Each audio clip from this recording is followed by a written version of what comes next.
नमस्कार दोस्तों, logical India में आपका स्वागत है। आज हम बात करने वाले हैं अल्बर्ट आइंस्टाइन के बारे में। दोस्तों, अल्बर्ट आइंस्टाइन के रोचक तथ्य जिसके बारे में कोई नहीं जानता। इंट्रोडक्शन देने से पहले मैं आपसे एक दरख्वास्त करूँगा, अगर आपको हमारी वीडियो पसंद आए तो लाइक करना ना भूलिएगा और हमें सब्सक्राइब करना ना भूलिएगा। और वीडियो और अच्छी लगे या पसंद आए तो अपने दोस्तों को जरूर शेयर करिएगा, व्हाट्सएप में जरूर भेजिए, फेसबुक में जरूर शेयर करिए। अल्बर्ट आइंस्टाइन दुनिया के सबसे महान वैज्ञानिकों में न्यूटन से भी ऊपर थे, जिन्होंने सिर्फ कागज और पेन लेकर अपना पूरा बायोडेटा दे दिया। उन्होंने बता दिया, एक सिद्धांत दे दिए। ऐसे थे सिद्धांत, फिजिक्स के कई रूल ऐसे थे कि उन्होंने नए सिद्धांत उसके दे दिए। इनका जन्म 14 मार्च 1879 को हुआ और मृत्यु 18 अप्रैल 1955 को अमेरिका में हुई। तो जब उनका जन्म हुआ, मैं आपको बताना चाहता हूँ, उनका सिर बहुत बड़ा था। तो उनके माता पिता घबरा गए कि इतना बड़ा सिर क्या होगा, ट्यूमर तो नहीं है। उन्होंने काफी चेक किया लेकिन कुछ नहीं निकला, लेकिन उनका सिर बड़ा बहुत था। और आप लोग को शायद पता होगा कि ये जब बचपन में, जैसे हम लोग क्लास, आज के बच्चे होते 2 साल की उम्र में बोलने लगते हैं, लेकिन ऐसा इनके साथ नहीं था। ये 4 साल की उम्र तक नहीं बोल पाए। इनके माता पिता घबरा गए, कहीं इनका बच्चा मानसिक रूप से या फिर विकलांगता को तो कुछ नहीं है। लेकिन एकदम से एक दिन ये लोग खाना खा रहे थे बैठ के, और आइंस्टाइन क्या बैठे, सूप बहुत गर्म है, ओहो, ऐसा कुछ बोला उन्होंने। तो अचानक उनके माता पिता चौंक गए, इन्होंने क्या बोल दिया। तो बड़े ही अचंभित हो गए थे। ये बीमारी अमिताभ बच्चन को भी थी और ये बीमारी अभिषेक बच्चन को भी थी कि वो बहुत दिनों बाद बोलना चालू करा। आइंस्टाइन समुद्री यात्रा करते समय वायलिन बजाते समय मोजे पहनना पसंद नहीं करते थे। उनका मानना था कि जब बचपन में वो मोजा पहनते थे, मोजे फट जाते थे और अंगूठा दिखता था, इसलिए उन्होंने कहा मोजा पहनना ही बंद कर दिया। जब आइंस्टाइन प्रिंसटन यूनिवर्सिटी में कार्यरत थे तो एक दिन यूनिवर्सिटी से घर वापस आते समय वो अपने घर का पता ही भूल गए। यद्यपि प्रिंसटन के अधिकतर लोग आइंस्टाइन को पहचानते थे, किंतु जिस टैक्सी में वे बैठे थे उन्होंने ड्राइवर से नहीं पहचाना। और उन्होंने ड्राइवर से, क्या तुम आइंस्टाइन को जानते हो? तो उसने कहा, हाँ यार, मैं तो आइंस्टाइन को जानता हूँ, तो मुझे उसके घर ले चलो। अब प्रिंसिपल ने कहा कि हाँ चलिए, मैं आपको घर छोड़ देता हूँ। तो जब वो गाड़ी करने लगे तो उन्होंने कहा कि मैं ही आइंस्टाइन हूँ। तो वो भी ड्राइवर भी चिंतित हो गया। तो उसने कहा, "अरे राम, ये तो आइंस्टाइन खुद है और मैं इनको पहचान नहीं सका।" तो उन्होंने कुछ नहीं कहा। अल्बर्ट आइंस्टाइन ने उनको जब पैसे देने लगे तो उन्होंने कहा, मैं पैसे नहीं लूंगा, क्योंकि आप इतने महान वैज्ञानिक है और आपने हमारे देश का कितना भला किया।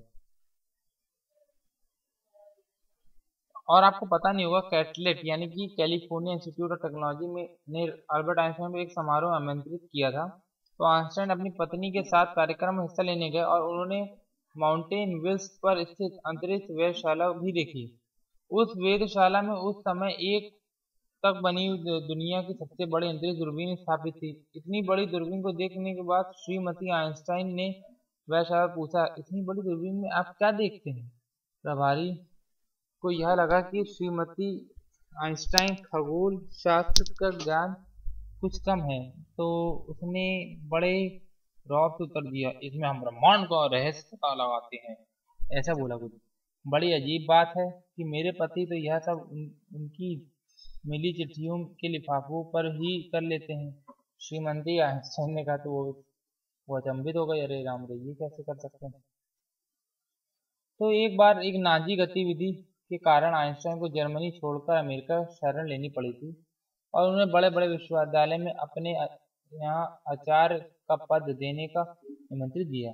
लेकिन आइंस्टाइन ने प्रिंसटन विद्यालय को उसके शांत व एक कारण से चुना, क्योंकि वहाँ का जो मॉड्यूल था वो भारत के मॉड्यूल से मिलता था।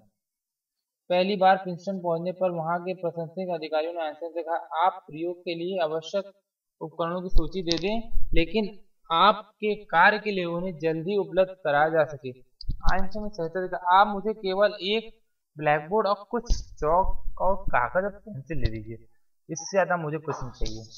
यह सुनकर अधिकारी हैरान हो गए।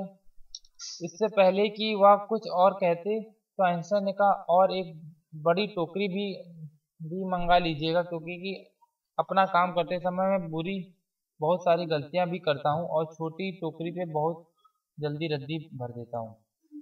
तो ये भी अचंभित होगा सुन के।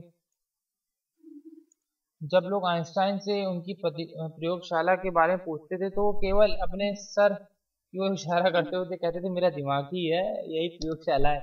ऐसा कुछ करते थे। एक वैज्ञानिक ने उनसे सबसे प्रिय उपकरण के बारे में पूछा तो आइंस्टाइन ने उसका फाउंटेन पेन दे दिया। उनका दिमाग उनकी प्रयोगशाला थी और फाउंटेन पेन उनका उपकरण। क्योंकि दिमाग ही में सोच लेते थे, दिमाग में ही सब कुछ कर लेते। आइंस्टाइन का मानना था कि जो बच्चा जो होता था मैथ्स की कैलकुलेशन लिख के करता है वो कभी भी इंटेलिजेंट नहीं हो सकता है, क्योंकि वो लिख के कर रहा है। अगर वही कैलकुलेशन वो माइंड में कर ले तो उसकी भौतिक प्लस मैथमेटिक्स उसकी बहुत सुधर जाती है। एक यही कारण था कि वो शांत स्वभाव के थे बचपन में, क्योंकि वो मस्तिष्क में ही सोच लेते थे, अपने दिमाग में सब कुछ सोच लेते थे। आइंस्टाइन की याददाश्त कुछ ज्यादा अच्छी नहीं थी, उन्होंने डेट्स फोन नंबर याद नहीं रखते थे, प्रॉब्लम होती थी। यहाँ तक कि उन्होंने खुद का नंबर याद नहीं रहता था। ऐसा तो मेरे साथ भी कभी कभार ऐसा होता है। आइंस्टाइन को सिगार पीना बहुत पसंद था, इतना कि एक बार वह नौका विहार के दौरान नदी में गिर गए। अब बाहर निकले तो पूरी तरह भीग गए, लेकिन इस दौरान उन्हें बड़ी हिफाजत से अपने पाइप को बचाए रखा कि भैया कि हमको सिगरेट भी मार के। और आपको एक बात और बता दें, ये एक स्मोकर्स क्लब था, वो उसके सदस्य भी थे। एक बार उन्होंने कहा कि सिगार पीने से दुनियादारी से जुड़े या व्यावसायिक मामलों में सही नतीजे तक पहुंचने और शांत रह पाने के बहुत मदद मिलती है। फिलहाल मैं सिगरेट के बारे में कोई प्रचार नहीं कर रहा, हमारा चैनल कभी सिगरेट, लेकिन आइंस्टाइन थे तो बहुत बड़े वैज्ञानिक। आइंस्टाइन का जन्म 14 मार्च को पूरी दुनिया में जीनियस डे के रूप में मनाया था। आइंस्टाइन बढ़िया काम करने के लिए रात के 10 घंटे सोते थे, मतलब मैक्सिमम नींद लेते थे। उनका मानना भी था कि भाई आदमी का सोएगा अच्छा काम अच्छा करेगा। वह बहुत ही अयोग्य संगीतकार थे। चार्ली चैपलिन की जीवनी में वह एक जगह आइंस्टाइन के संगीत प्रेम को लेखन आता है। वह अपनी किचन में जाकर वायलिन बजाते थे और खाली समय में मोजोटो के संगीत सुनते थे। यानी संगीत से उन्हें दिली लगाव था। बचपन से कुछ बुढ़ापे में ही उन्होंने ऐसा करना चालू कर दिया, ये किसी को नहीं पता। ये तो बहुत सारे ही उनकी रोचक तथ्य है, मैं बताता था थक गया। आइंस्टाइन ने एक सहकर्मी ने उनसे उनका टेलीफोन नंबर पूछा तो आइंस्टाइन के पास रखी टेलीफोन डायरी में अपना नंबर ढूंढने लगे और सहकर्मी चर्चित होकर बोला, आपको अपना खुद का टेलीफोन नंबर भी याद नहीं? आइंस्टाइन बोले, किसी ऐसी चीज को मैं भला क्यों याद रखूं कि जो मेरी किताब में ढूंढने से मिल जाए। आइंस्टाइन कहा करते थे कि वे कोई ऐसी चीज नहीं याद रखती जिसे 2 मिनट में ही ढूंढा जा सके। महान व्यक्ति की स्मृति बहुत खराब थी। व्यवहारिक दुनिया में बहुत सी ऐसी बातें अक्सर भूल जाते थे, मसलन बच्चों का नाम और बच्चों का बर्थडे भी भूल जाते थे, और खास दिन भी भूल जाते थे। उनकी शादी का कब हुई थी यही भूल गए थे। एक बार तो उन्होंने अपनी गर्लफ्रेंड के साथ बर्थडे भी भूल गए। अगले दिन उन्होंने एक पत्र लिखकर उससे माफी मांगी और उसमें लिखा, स्वीट हार्ट, पहले तो मेरी तब बधाई या सुधार करें बीत चुके बर्थडे के लिए और जो कल था, और एक बार फिर मैं उसे भूल गया। एक बार आइंस्टाइन ने गणित प्रोफेसर से लेजी डॉग तक कह दिया था, क्योंकि कि पढ़ाई में बहुत कमजोर थे। जरूरी नहीं हर बच्चा पढ़ाई में कमजोर है, ऐसा वो मानते थे।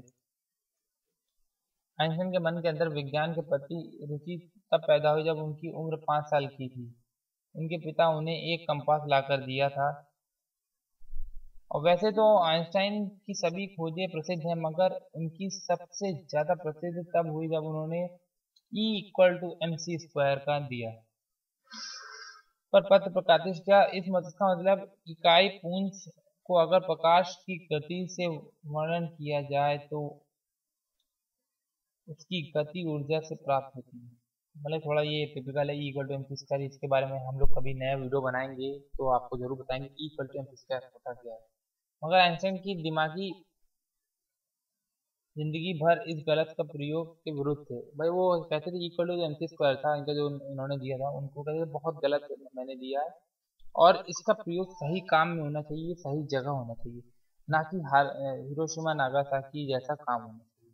एक बार आइंस्टाइन को उनके अजीब व्यवहार के कारण स्कूल से निकाल दिया गया और वहाँ 17 साल की उम्र में कॉलेज एंट्रेंस के सारे एग्जाम में गणित और विज्ञान छोड़कर सभी विषयों में फेल हो गए, इवन इंग्लिश में फेल हो गए। 1952 में अमेरिका में ने आइंस्टाइन को इजराइल का राष्ट्रपति बनाने के लिए पेशकश की, परंतु आइंस्टाइन ने ये कह के मना कर दिया कि ये मेरा पेशा नहीं नेतागिरी करना, मेरा काम है भाई खोज करना, मेरे काम है विज्ञान के साथ जूझना। चलिए दोस्तों, ये थे अल्बर्ट आइंस्टाइन के बारे में रोचक तथ्य। अगर मैं आपको इक्वल टू MC स्क्वायर के बारे में बताऊं तो ज़रूर मैं नया वीडियो बनाऊंगा, क्योंकि मैं भी सोचने लगा हूं कि इक्वल टू MC स्क्वायर के बारे में बनाऊं। दोस्तों, अगर आपको हमारी वीडियो पसंद आई तो तुरंत लाइक करना और हमें सब्सक्राइब करना ना भूलेगा, और अपने दोस्तों को ये वीडियो जरूर शेयर करेगा। उन्हें मालूम पड़े कि अल्बर्ट आइंस्टाइन ने भी उनके तरीके से थे, बचपन में पढ़ाई में कमजोर, जरूरी नहीं हर लोग तेज हो। दोस्तों प्लीज़ अपने दोस्तों तक ये वीडियो शेयर करिए, व्हाट्सएप फेसबुक सब में शेयर करिएगा, और अपने कमेंट बताइएगा कि कैसे लगी आपको वीडियो। धन्यवाद।